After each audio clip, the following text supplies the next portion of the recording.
మన జీవితంలో ప్రతి ఒక్కరూ నిజంగా మన మేలు కోరుకుంటారా? అలా అనుకుంటే ఈ కథ ఒకసారి వినండి. ఒక మహిళకు చాలా ఇష్టమైన ఒక పెంపుడు పాముండేది. ఆ పాము సుమారు 7 అడుగుల పొడవుండేది.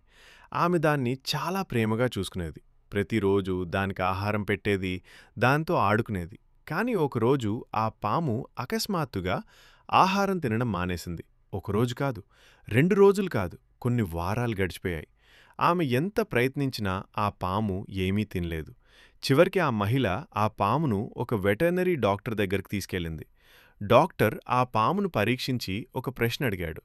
మీ పాము రాత్రిళ్ళు మీ పక్కనే పడుకుంటుందా? మీ దగ్గర పొడవుగా పడుకుంటుందా? ఆమె చెప్పింది, అవును డాక్టర్ గారు, ప్రతిరోజు నా పక్కనే పడుకుంటుంది. కొన్నిసార్లు నా దగ్గర పొడవుగా పడుకుంటూ ఉంటుంది. అది నాకు చాలా ప్రేమగా అనిపిస్తుంది.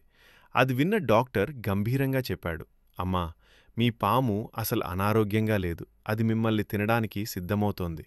ప్రతిరోజు మీ పక్కనే పడుకుని మీ శరీర పరిమాణాన్ని కొలుస్తోంది. మిమ్మల్ని తిన్న తర్వాత జీర్ణించుకోవడానికి, తన కడుపులో స్థలం ఖాళీ చేసుకోవడానికి అది ఆహారం తినడం మానేసింది.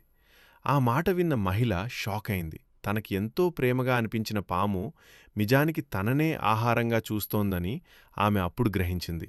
జీవితంలో కూడా కొంతమంది అలానే ఉంటారు. మన పక్కనే ఉంటారు. మనతో నవ్వుతారు. మన మాటలు వింటారు.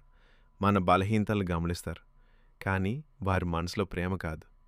సమయం వచ్చినప్పుడు మనల్ని ఉపయోగించుకోవాలనే ఆలోచన దాగుంటుంది. అందుకే గుర్తుంచుకోండి. పక్కనున్న ప్రతి ఒక్కరూ మన వాళ్ళు కాదు. నమ్మకం విలువైనది. కానీ అది సరైన వ్యక్తిపై పెట్టినప్పుడే సురక్షితం.